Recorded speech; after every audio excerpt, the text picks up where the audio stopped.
Welcome to the Lighthouse Television Network, America's premier online gospel television network.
Welcome to the Lighthouse Television Network, America's premier online gospel television network. The unsearchable riches that you have in store for us. Guide us, keep us, strengthen us, help us through all that you are, allowing us to experience what we have experienced and what we will experience. We keep living. We thank you. We praise you. It's in your name we pray. Amen. And again, we are blessed to be here. Thank this male chorus tonight. Look at Brother Super. You know that he can play a sax. And I tell you, it just sounds good to me. To hear these men and see these men laid out in worship. Now, we are teaching from a series of sermons. The title, of course, Sister Mosley had surgery. Praying we had programmed, and she asked me about it, and I told her that it would be fine. So my sermon title is not in the program, and I'm going to give it to you. We want to keep her in our prayers. She came through fine. We also want to keep Brother and Sister Calhoun in our prayers. Brother Calhoun, Mother funerals tomorrow at 11:05 at the Golden Gate funeral. Those of you that can go and support them. But the title of this series is Your Meditation. Is your meditation. Your meditation. It's your meditation. And we're coming out of the 23rd Psalms, and I'm on the second verse of that 23rd Psalm that says,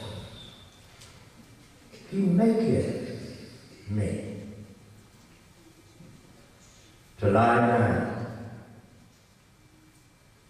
in green pastures. He maketh me to lie down in green pastures. And all of you, He makes me lie down. He makes me lay down. The late Dr. C.B.T. Smith, who is my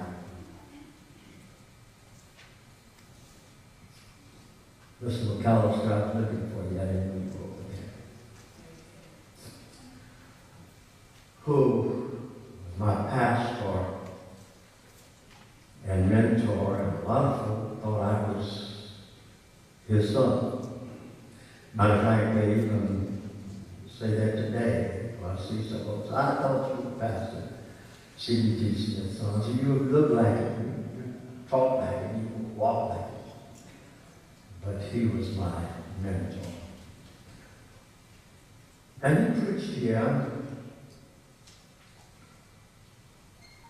6 months, 5 or 6 months before he died.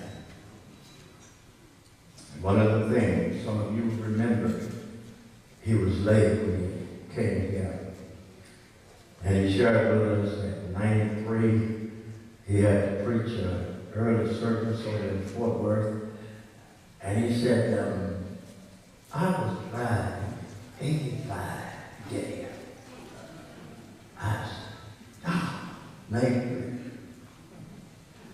And when he preached, he talked about that when he came along as a boy, the jobs were not plentiful. The only job that the family could get was seasonal. Picking cotton, chopping cotton, pulling cotton. And he said that to him. A lot of black families would be in the fields picking cotton, and they would pick cotton from sun up to sundown.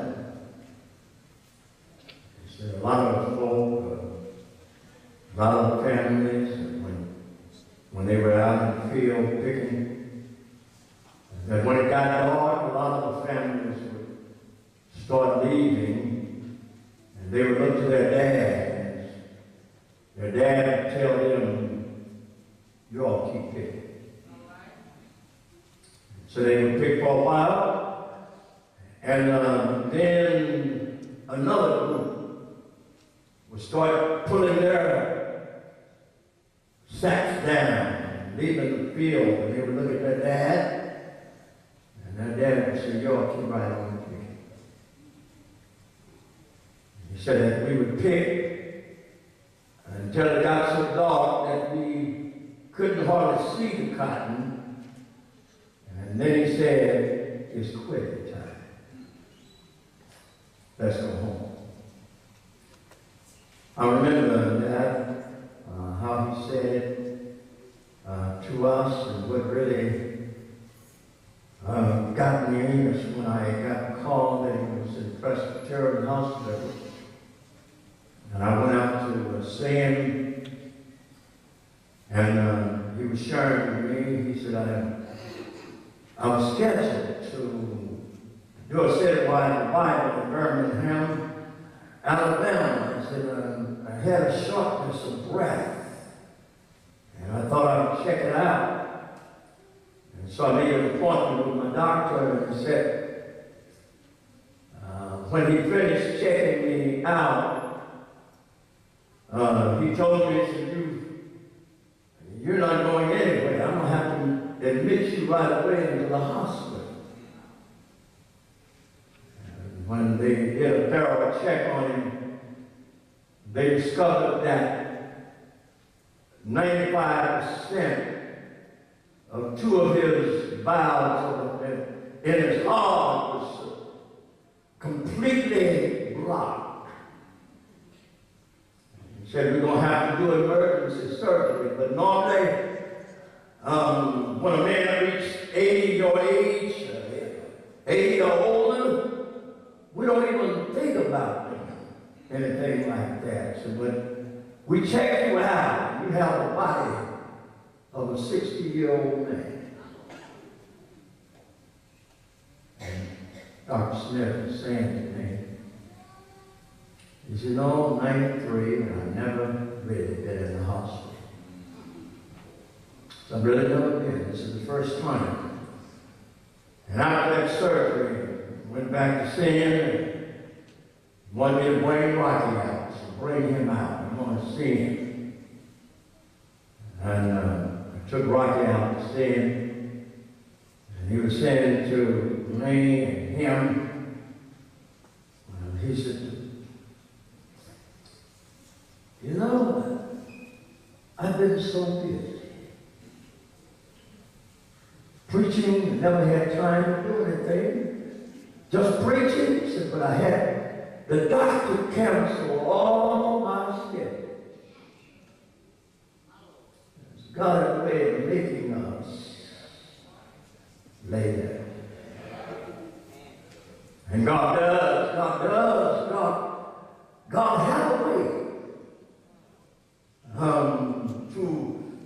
to cause us to slow down.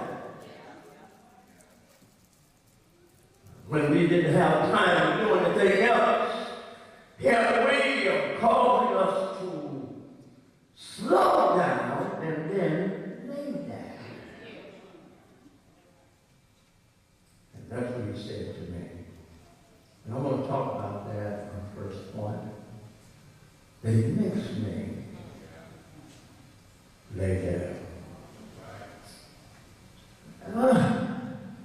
I think that we need to bless God and thank God and be grateful to God for everything. I know that you have to grow to that. I know that doesn't come overnight. I know that it takes time to really get to a point like that, to say to God, thank you. I don't understand it. It's a mystery to me. I don't know why you detour and take me this way, that way, but we have to learn to thank God. Pray for God. Don't complain so much. Don't be bitter so much. Don't look at it in a bad way so much.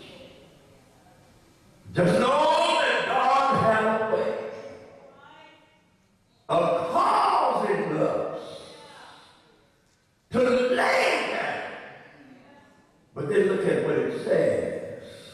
It's not so bad because it's green pastures. He makes me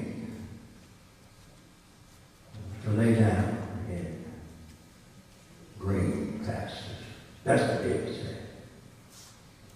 But you have to understand, I told you that when David wrote this, he was talking to farm people that knew something about the country.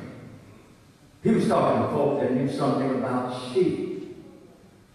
And today we don't know anything about sheep. And so we missed a lot of stuff today in just reading the scripture. Let me kind of deal with some of that so you can see. The flock that's restless and discontented, a flock that is agitated and disturbed won't lay down. She just won't lay down, just to be laying down. The shepherd has to work to get them to lay down. And a lot of times God is working on us. God is dealing with us so that He can cause us to lay down. How many of you have been so busy you just don't have time for this, don't have time for that? You just keep moving, keep working. Have you ever seen a workaholic? Just keep doing, busy. I don't have time, busy. And when they get sick, they shut down and have to sit down and lay down. Sometimes God will lay you down. But as a child of God, He laid you down in green pastures. In my research, I read the strangest thing about sheep. Because they are very timid, The sheep is timid. And again, God styled us as sheep, like sheep. We are timid creatures. It doesn't take much for us to get upset. It doesn't take much for us to quit. It doesn't take much for us to run.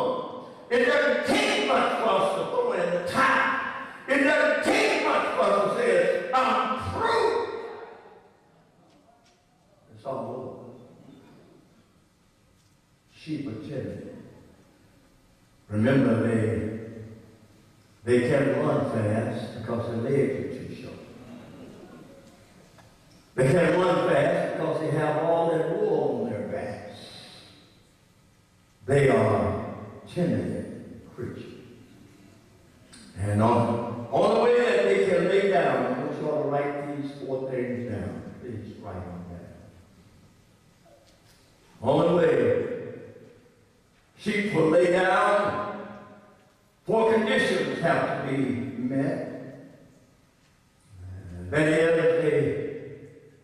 they won't lay down if they are hungry. They won't lay down if they're not full. They won't lay down if they are fearful. There's some behavior, disorder within the flock. They just won't lay down. And then they will lay down if they are parasites or pests or flies that's bothering them. They won't lay down. And so the shepherd has to work. He has to get rid of the parasites, the flies. If wolves or any enemy that would attack the sheep like dogs, unless it's a sheepdog, or anything of that sort, is that those sheep will not lay down. So the shepherd works to help them to lay down. And I want to tell you, God does us like that. You know, we can go just so far. He let us do just so much. He let us go through so much.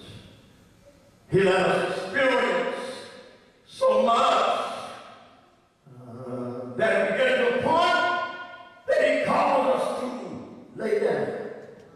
I remember my mother, bless her soul. She had cancer, and Mama, when I would go, she'd be in pain, and I talked to her on the phone, and she would say, son, just pray, just pray.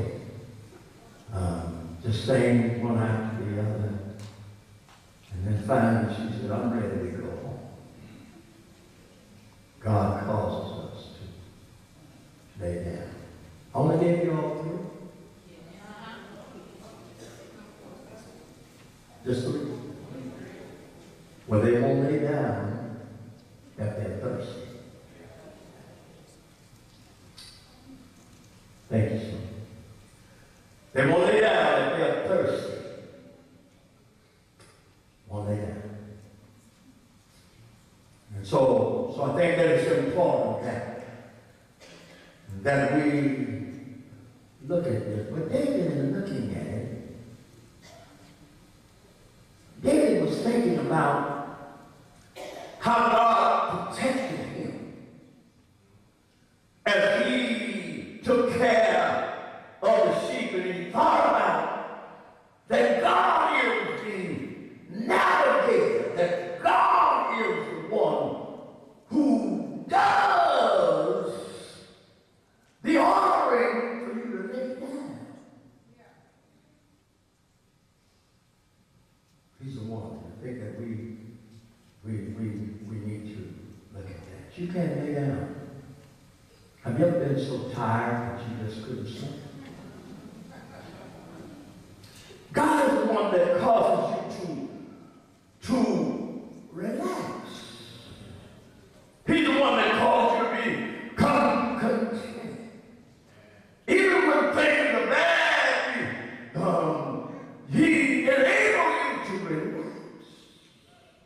Even when you don't know what to do, when you put your trust in Him, He will enable you to become content where you can lay down. And not only lay down, but He laid it down in green pastures. I think that we ought to thank God for that when tension and when problems are all around us, we should be able to say like foreparents say, I'm so glad that trouble don't last always. It might last a little while, but it won't be always. Because God will take care of you now and hereafter. And we ought to be thankful that He's the one that causes us to lay down in green pasture. Now remember, I said that we're a lot like sheep. And we are, no doubt about that. We're a lot like sheep. Again, you can't see that far in front of us. We're a lot like sheep. Isaiah 53 and 6 talks about how we are like sheep. For we all, that's what it says, like sheep have gone astray. It doesn't take much for us to deviate. It doesn't take much for us to go astray. And it doesn't take much with a sheep being so timid. It doesn't take much for a sheep to go astray. A stray jackrabbit bouncing up from a bush can frighten a whole flock of sheep and cause them to stampede and run because of one frightened sheep who started running, who became frightened, and the others will follow. Now remember, the reason they will go astray is because once they get away from the shepherd, remember I told you can't see 4 feet in front of you. It's partially blind. Therefore, it needs a shepherd to direct it. And so, since it can't see if it's following a frightened sheep that's running and it gets so far from the shepherd, it can find its way back to the shepherd. So, the Bible says, all we like sheep have gone astray. There's nobody in here, and we have to be very careful about that. I want to tell you, nobody in here who's perfect, and yet we can all be perfect. Y'all missed that. Nobody is perfect, but we all can be perfect. Nobody here have not sinned, but we can live sinless. You all get that. You can live where there is no sin. At one point in your life. Oh. Somebody can't get that. That's impossible. And yet you will tell me that's impossible, and then you'll turn right around and say, yeah, that's possible.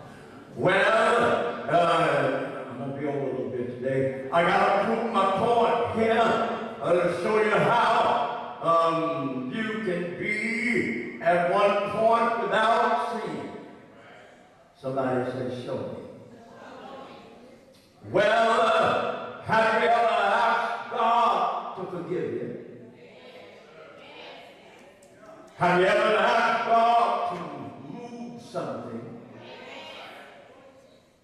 Well, when you ask God to forgive you for all, and you don't say some, you say, Lord, forgive me. Have you ever asked Him just to wipe your slate clean?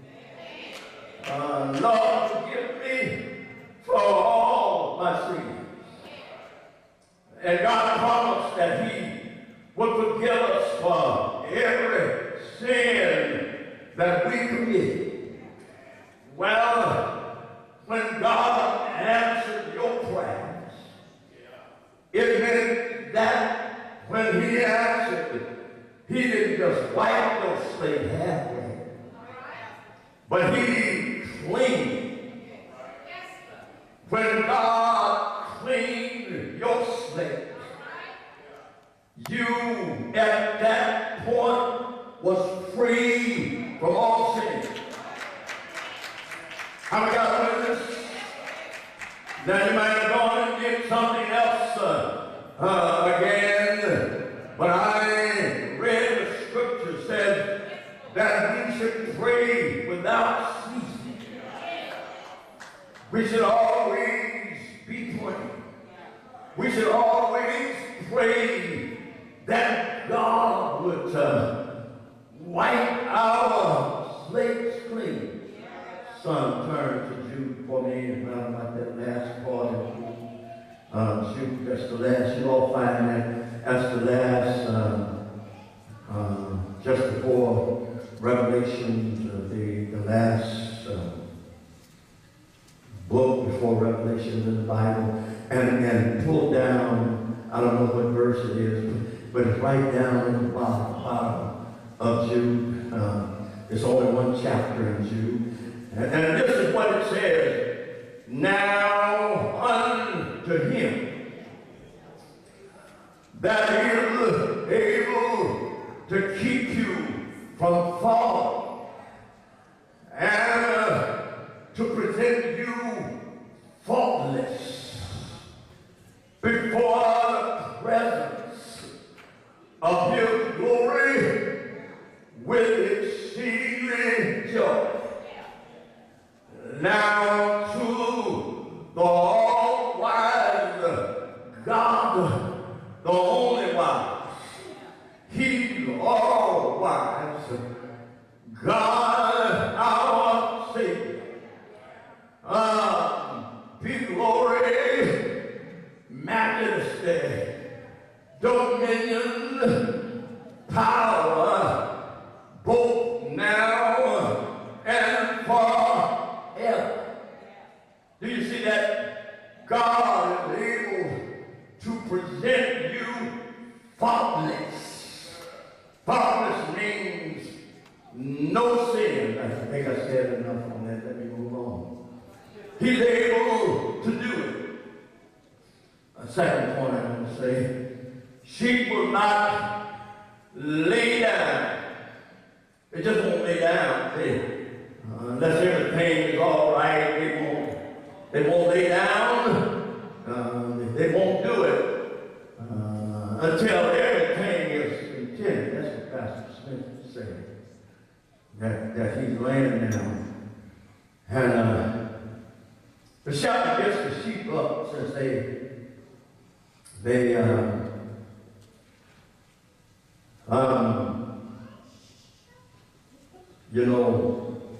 won't lay down until they're full. The shepherd will get that sheep up around 4 o'clock in the morning. And it walks all day until about 10 o'clock. when the sun comes out, remember they have this wool on them, and the sun is beating down on them, and the shepherd will cause them to lay down. Remember the four things I told you about. Those four things the shepherd had already prepared and fixed that so that they would lay down. They have to be full. They can't be fearful. In order to lay down, can be thirsty. In order to lay down. And so they lay down. And while they're laying down, they do what so many times we do. But we don't do it like they do it. The reason they lay down and look like they're eating, but they're not eating, they're just like a cow, you see that? What they're doing, they're showing their truth.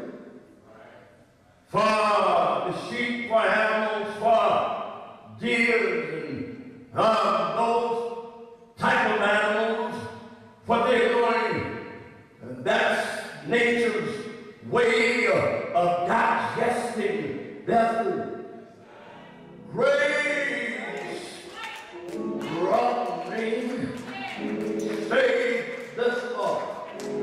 We all thank God for His love. We all thank God for His mercy. Thank God for His grace. I don't deserve it. All of us are messed up. All of us have come short. All of us have done wrong, and He's still merciful. He's still kind. He's still long-suffering. Take time, reflect back over how good He's been, and we ought to say thank you. We ought to praise Him. Ought to give glory to Him. For His everlasting mercy, because of His goodness, and because of His kindness. Thank you. Thank you for making me lay down. Thank you for bringing me down. Thank you for letting me see. Yeah! Had it not been for God. Yes! Had it not been for the mercies of God. Yes! Had it not been for the goodness of God. Yes! I would have been dead in the grave. God! You know it was God. Me!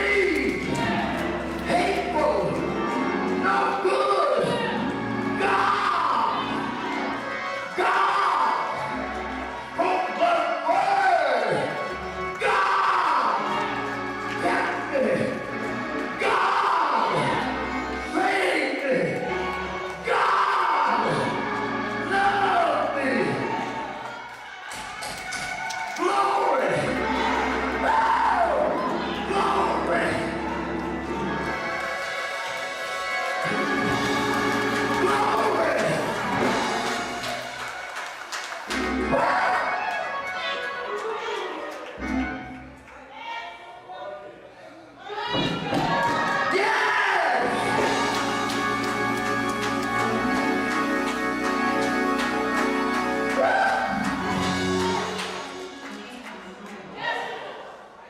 He makes me. He causes me to lay there.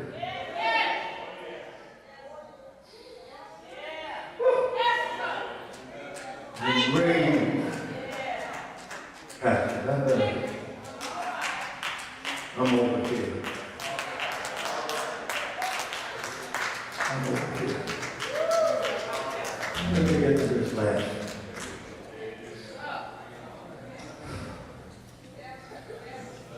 Green pastures.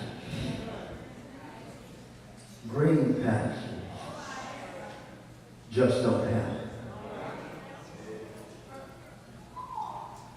This is Palestine. David's writing about. This is Palestine, where it's mostly desert. The grass is mostly brown or burnt. In order for it to be green pasture, there has to be some weeding and some seeding. Y'all get that? Taking out the rocks. Taking out all of those things that bring about pests, flowers. It has to be some weeding and then seeding. It has to be some water and cultivating in order for it to be green pasture. And so God is working. God is giving. God is causing you to reflect.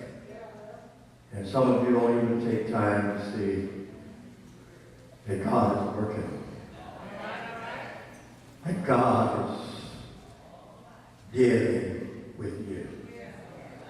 Now remember, when Israel was leaving Egypt,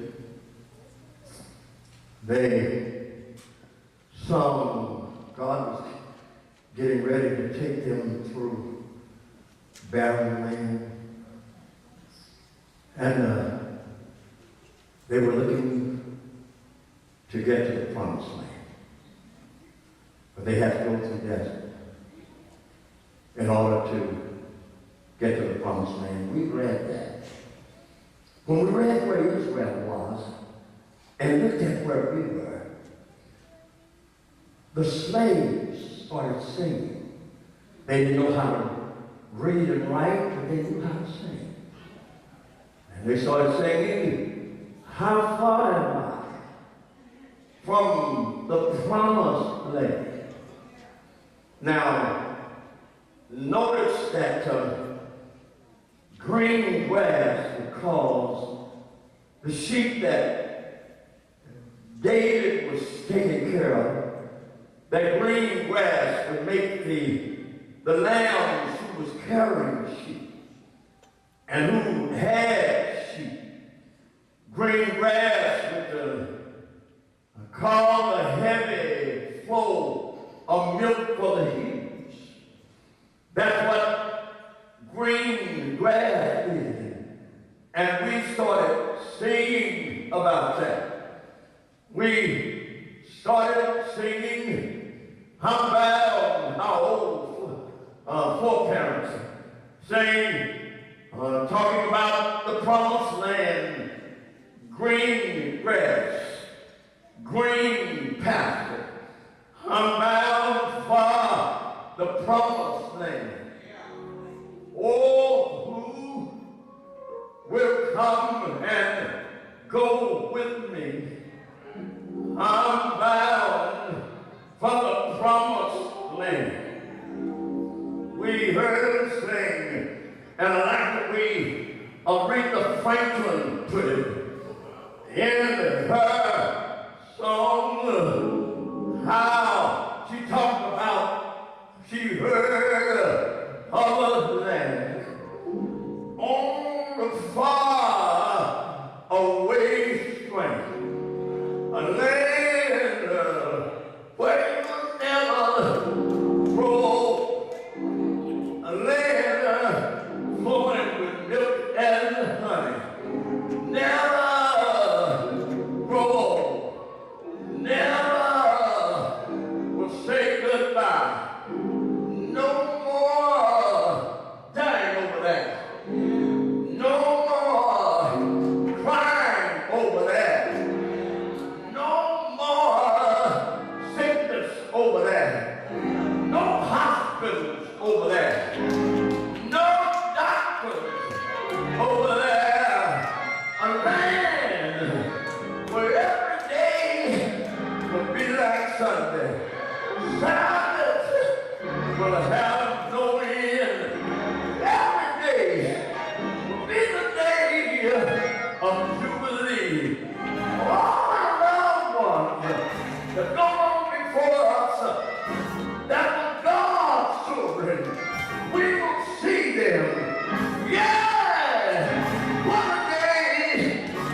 makes me lie down. Bring Pastor, Sister Rice, Sister Howard, all the mothers, sisters, and I can't think of your mother's name. Sister Ivy, Sister Wafer, all your mothers getting in their 80s, 90s. I'm in my 70s. And let me tell you what I discovered. I'm old today, you all. And I know all of you know about this. You can start walking and then you kind of lose your balance. It says to us, so that's what I'm doing now. It's saying to us that we're getting at the point. God is getting ready to lay us down. He's getting ready to lay us down. God to us like we do eggs. We have a sunny side up. Then we go through hard days. Then it gets to a point. He just turns us over. He lays us down. And breathe. God bless you.